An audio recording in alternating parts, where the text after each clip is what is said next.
Bienvenue sur Africa 24 dans cette nouvelle édition du Non-Stop Info. Voici les titres de l'actualité. Polémique sur un projet de loi rendant obligatoire la déclaration des fonds destinés aux religieux rwandais. Si pour les autorités, cette loi vise plus de transparence, les religieux ont exprimé leur réserve. Le 4 février 2018, c'est la date retenue pour les élections communales en Guinée. Après plusieurs reports, des élus qui remplaceront les délégations spéciales à la tête des communes installées depuis 2010. Et au Tchad, le gouvernement veut privilégier les formations professionnalisantes pour lutter contre le chômage. Pour y parvenir, l'État a ordonné aux universités et les instituts de prioriser les formations en liaison avec l'emploi. Au Rwanda, le projet de loi qui exige aux organisations religieuses de déclarer les fonds reçus en donation à l'État sera bientôt soumis aux parlementaires si le gouvernement vise dans cette proposition de loi plus de transparence dans la gestion des fonds des organisations religieuses. Ces dernières sont pour le moment réticentes. Corinne Kamsofahem.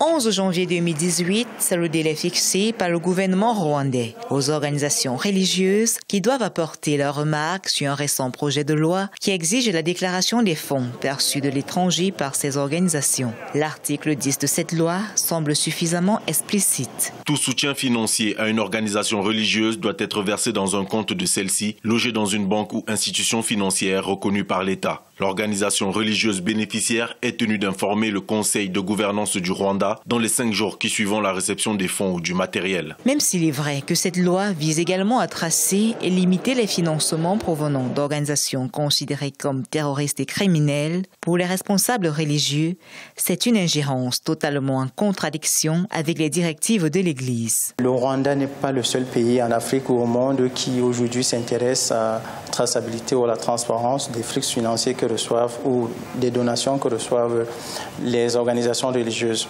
On a par exemple l'Afrique du Sud qui l'a fait en 2015. On a récemment, sous la primature de Manuel Valls en France, qui a suspendu le financement extérieur des mosquées. Donc cela s'inscrit dans un mouvement où les États veulent s'assurer de la transparence des flux financiers. Dans le même sens, le projet de loi soumis à l'appréciation des religieux reconnaît à chaque organisation son autonomie financière, morale et administrative. Toutefois, le gouvernement estime qu'il lui revient de protéger les intérêts des bénéficiaires en s'assurant que les donations aux organisations religieuses soient gérées de façon responsable. En Guinée, la date des élections communales est désormais connue. Après plus de 10 ans de reports successifs, les Guinéens éliront leur maire le 4 février 2018. La campagne électorale démarrera le 20 janvier pour ce scrutin très attendu qui autorise pour une fois les candidatures indépendantes. Ashley Duprat. En Guinée, les élections communales se concrétisent. Le 4 février 2018, les électeurs des 342 circonscriptions électorales iront enfin aux urnes pour élire leurs conseillers municipaux, soit plus de 12 ans après les dernières élections communales. Pour l'opposition, qui a approuvé ces dates, l'heure est à la satisfaction. Les élus locaux vont être des vrais élus, au nom de nommés locaux. Enfin, ils vont s'exprimer à partir de la légitimité que leur confère le suffrage universel, au lieu de s'exprimer au nom de populations pour lesquelles ils n'avaient aucun mandat. Nous espérons que cette date sera tenue. Nous avons dépassé le cap de la gestion des candidatures. Plus de 1300 listes de candidatures ont été déposées à la CENI et acceptées par celle-ci. Nous sommes actuellement au stade de la distribution des cartes d'électeurs. C'est une opération qui dure un mois. Nous espérons que le chronogramme électoral va se dérouler dans les conditions prévues pour que ces élections se tiennent effectivement lieu le 4 février.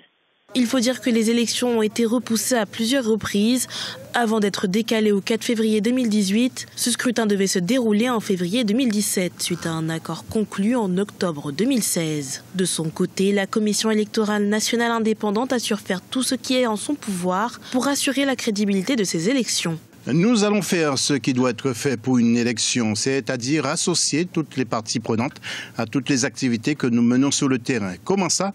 Nous sommes sûrs que les résultats qui viendront seront des résultats acceptés de tous. Pour ce faire, la CENI a d'ores et déjà entamé une campagne de distribution des cartes d'électeurs dans les quelques 342 circonscriptions que compte le pays. Dernière étape pour la CENI, pouvoir distinguer les logos des différents partis ayant déposé des listes de candidatures. Une difficulté qui, selon les dirigeants de la commission électorale, ne seront plus d'actualité d'ici le jour des élections. Au Sénégal, le président Macky Sall a décrété un deuil national de 2 jours à compter du lundi 8 janvier. Cela fait suite à l'assassinat de 13 jeunes coupeurs de bois samedi dans la forêt de Bofa à Ziguinchor, dans le sud du pays. L'armée poursuit la recherche des auteurs de ce massacre. En attendant, le collectif des cadres casamançais, qui regroupe notamment des élus et des scientifiques, a organisé un point de presse à Dakar, la capitale. Il estime qu'à l'origine de ce drame, il y a le pillage du bois organisé par une véritable mafia. À compter du 22 janvier, plus aucun vol de la compagnie aérienne espagnole Iberia ne desservira Malabo, la capitale de la Guinée équatoriale, en cause des difficultés liées au marché du transport aérien. Un coup dur pour les autorités équato-guinéennes qui ont tenté de désamorcer cette crise. Corinne Kamsefem. Les protestations de Malabo n'auront pas suffi à convaincre la compagnie espagnole aérienne Iberia d'abandonner sa menace de suspendre définitivement ses vols en direction de la Guinée équatoriale. La compagnie ne desservira plus ce pays d'Afrique centrale à compter du 22 janvier 2018.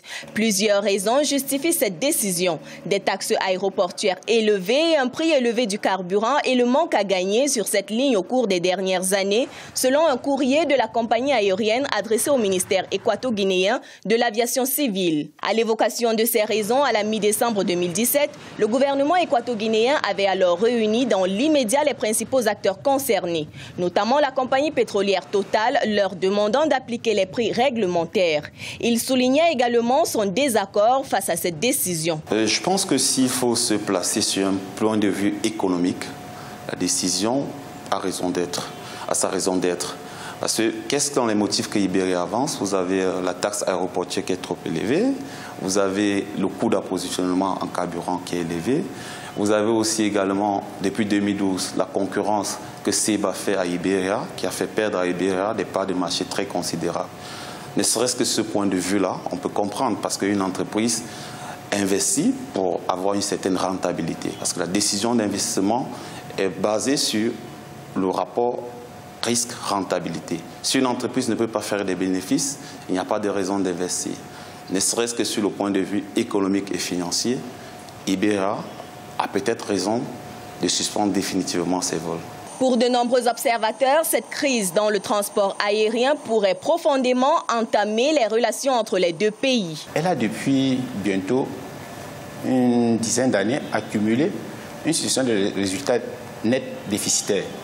Ça a même engendré en 2013 le licenciement de plus de 4500 employés, presque un quart de ses effectifs. Vous êtes d'accord qu'à un moment donné, le manager doit être lucide dans sa décision. En rappel, c'est en octobre 2012 que SEBA, la compagnie aérienne équato-guinéenne, avait initié 3 rotations par semaine entre sa capitale et Madrid en Espagne. Avec un taux de chômage estimé à environ 30% au Tchad, les autorités veulent faire de la formation professionnelle des jeunes un moyen d'intégration socio-économique. Le gouvernement a ordonné aux universités et les instituts de prioriser les formations en liaison avec l'emploi pour la nouvelle rentrée académique. Mahamat Ramadan, Gaël Ebessamonga. Au Tchad, les autorités en charge de l'enseignement supérieur ont ordonné aux structures universitaires pour l'année académique 2017-2018 de privilégier la formation professionnelle en liaison avec l'emploi. Certaines universités du pays essayent déjà de se conformer pour adapter les profils de leurs futurs diplômés selon les demandes sur le marché de l'emploi. C'est le cas de l'Université Polytechnique La Francophonie qui a initié pour ses étudiants la formation en 2 phases. Une première formation théorique et un encadrement pratique sur le terrain. Au niveau de l'Université Polytechnique de la Francophonie, il y a des licences de recherche et des licences professionnelles. Les licences professionnelles, il y a une première phase qui concerne la formation théorique, c'est-à-dire l'ensemble des enseignements donnés avec les TD, les contrôles continus, les examens.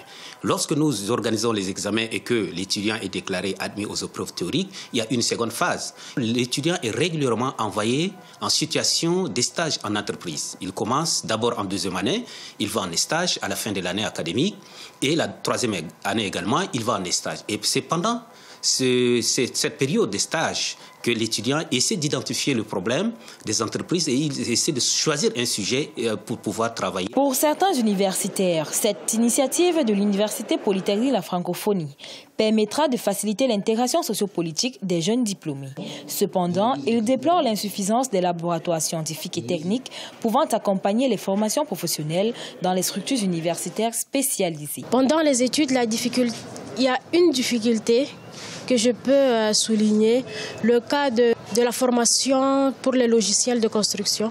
Le temps était trop court pour qu'on puisse apprendre, puisse bien apprendre les logiciels. Mais bon, comme vous savez, nous les étudiants, on doit se débrouiller aussi ailleurs pour combler le manque. Ici, il n'y a pas de laboratoire, on est obligé de se déplacer en ville pour chercher les labos et faire des essais dans d'autres laboratoires. Selon un récent rapport du ministère de l'Enseignement supérieur, plus de 70% des jeunes diplômés sans emploi au Tchad n'ont pas de profil et de qualification en rapport avec la demande sur le marché de l'emploi, que ce soit dans le secteur public ou dans le secteur privé. Ce journal a été réalisé par l'ensemble de la rédaction. Merci pour votre fidélité. Dans un instant, une nouvelle édition de l'actualité sur Africa 24.